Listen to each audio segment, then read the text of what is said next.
After 50 years, I can sing. You just stand here, I don't know.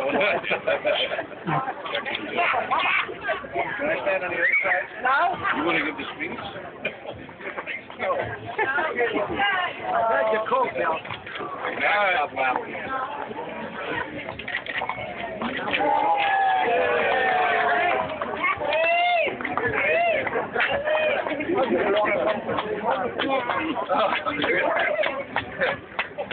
And what am I supposed to do? Stand here? Say I do again. That's the next time I look right.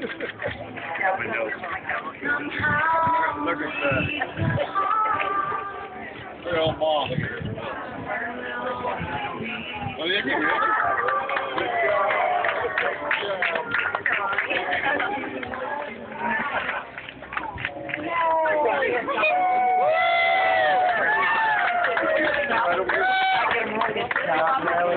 Go see your mom.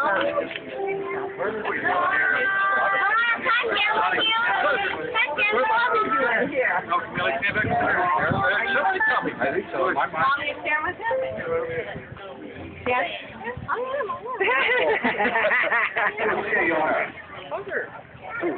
Little ball.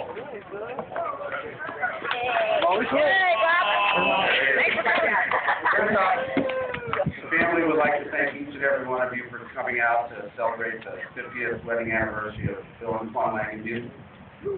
And I know there's a lot of you are wondering, but yes, I am an ordained minister.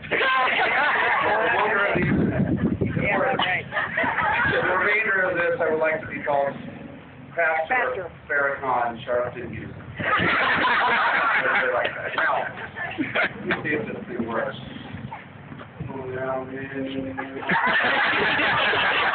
Jesus be gone. I guess I better get another website. Mom and Dad grew up in Holland, and unfortunately, at a very young age, Mom's dad, Harry Verstappen, passed away, which left Petronella Humans with 4 daughters, niece, Ellie, Pete, and Mom, and 2 sons, Omiyop and Omkor. Unfortunately, Omkor is not here with us anymore. Now, Petronella preferred to be called Pizza, and Pizza was a very strong woman. And during the Second World War, they opened up their house as basically a bed and breakfast to get by. A very special family.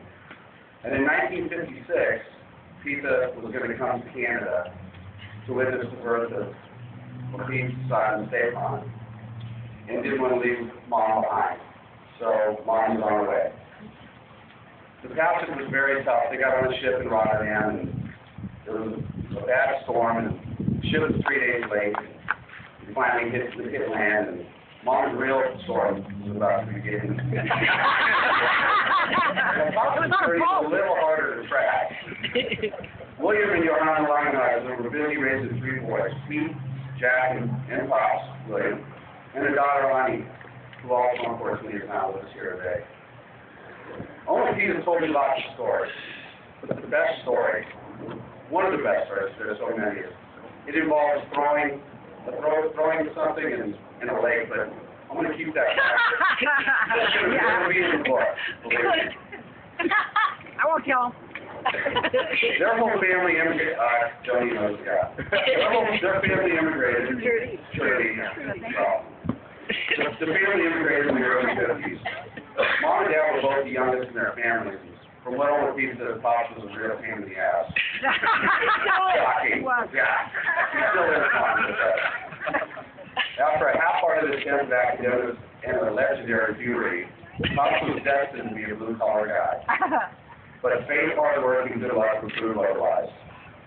Opal worked for roadway trucking in Canada, and this is where Pops got his first taste of trucking. Now, their atoms collided, if you can believe this, at a Dutch social club dance held at a Polish dance hall once a month in Ontario, Canada. I know there's a joke in there somewhere, and I couldn't figure it out. But this was a gathering of people who remain good friends and husbands and wives to this day. Several suitors courted Mom, including Uncle Win. Where is Uncle Win? So I decided to home and I heard that song. Tony Van Kempen, who I think I might have was going to be there, Swiss Army. I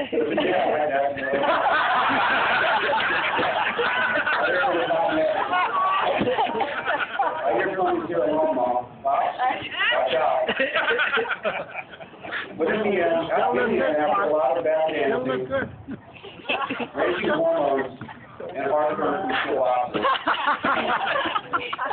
Mom and Bob were married on June 25th, 1960. I never thought it was. And the saying, give it up.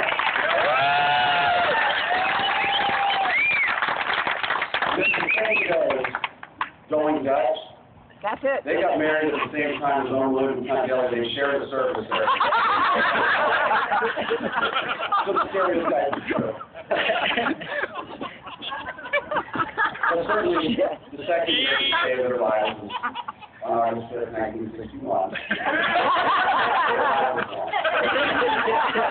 Now, the first greatest day was the day I moved out at 18.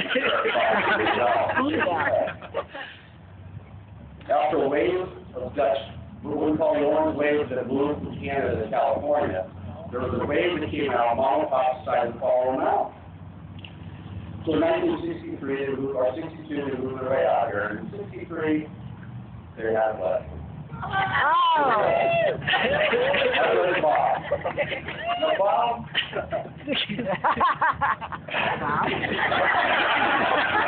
Bob has had a fractured skull, had his teeth knocked out, he's been run over by a golf cart, hit by a car on his bicycle, and in a motorcycle accident, and that was just last week.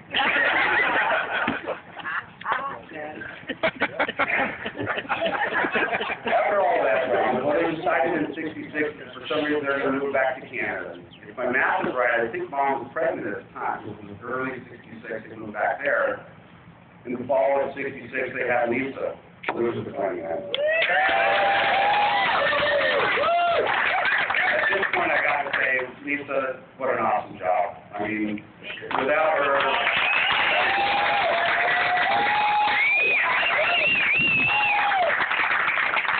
she could have left it up to me and Bob, but she kept following her path. So she's so smart because we've taught her what not to do for years. So after they had Lisa, I think it was a pretty short time later, they moved back to California for the last time. And they moved to San Pablo, where there's the story of the legendary San Pablo. I hear Scorsese making a film about it. I'll give you a few. After a mysterious fire at the Pablo apartment, Mom. I didn't know it. I'm telling you. We moved to Dublin, California. And Mom had a series of interesting businesses. And it's like a lock and cat wig shop. I mean, you talk about the 60s and the wig shop thing, it was golden era. Fairway Fashions was another one. And she worked at Liberty House, which was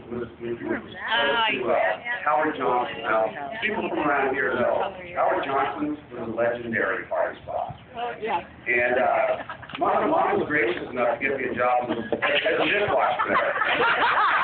And so I used to work graveyard. She had a lot of friends. And I don't know if you guys, the Dirt Diggler guy, that was me. I was actually Dirt Diggler those years. But I saw a lot of things with Mom and secrets were safe for me. Now, Pop, on the other hand, was I think he was the chief gas pumper at Chevron in Walnut Creek. He was mechanic at a few places, Colliers and Peachtree. And then he kind of lapsed on to R.B. Matheson. Pop kind of worked his way up. And one of the stories I like to tell about this is, and I don't know how accurate it is, but it's been told me a few times. Pop was laying underneath the truck on the creeper. He's working on something. He's got two shoes that are sticking out. They're different shoes. R.B. walks up and he goes, who's the guy here?